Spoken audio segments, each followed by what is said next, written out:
Okay mga kapogi, another day, another vlog. Tuturo ko naman sa inyo kung paano mag manual test ng ating mga pulser.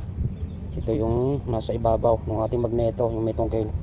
Yung kada isang ikot natin, binibigyan niya ito ng signal papunta ng ating CDI. So gamit lang kayo ng bulb ng ating lighter, yung mga nabibili. So tapos gamit kayo ng bakal.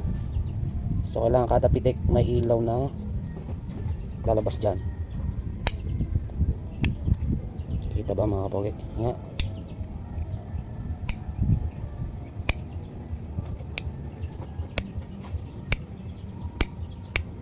Pang wala mga kapogi.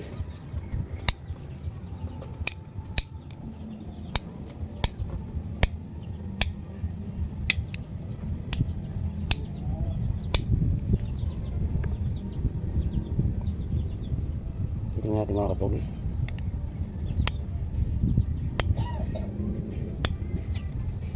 So wala mga kapogi. Yun. Kita nyo ba? Yun o.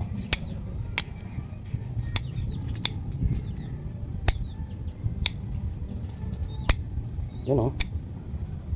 Yun. Ibig sabihin good ito. So check naman natin sa multi-tester. Continuity check tayo. Na mag-average siya ng magit 100.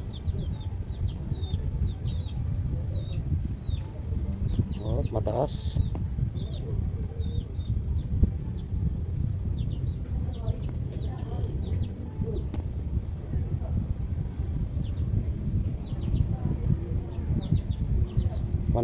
Pasok na pasok mga kapogi. Buo ito. So dito muna tayo sa mag-test sa ating multi-tester. Positive, bago ito yung ground. Check natin.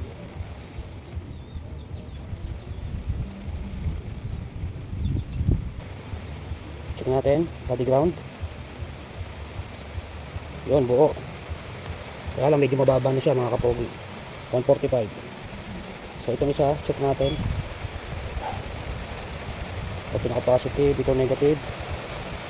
Okay, 126. So mga buo pa naman mga kapogi. Kaya lang ito medyo mahina ng pick up na binibigay nito ganito. Yung umabot lang ng mga 126, 140. So hindi pa siya sira. Nangyayari lang ito mga kapogi, medyo mahina yung binibigay niyang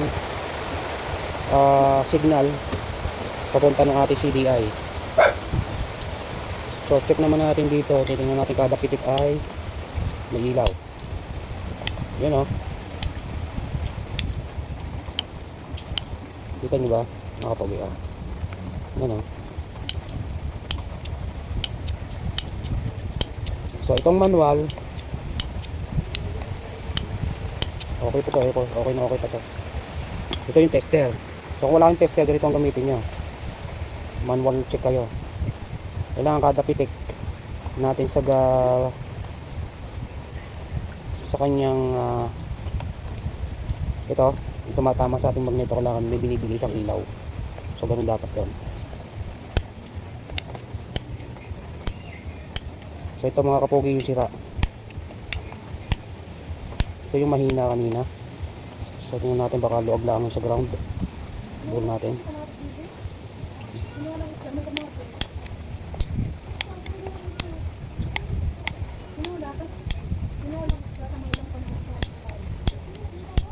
Yun. Ito yung ito yung dito kayo malilito mga kapogi.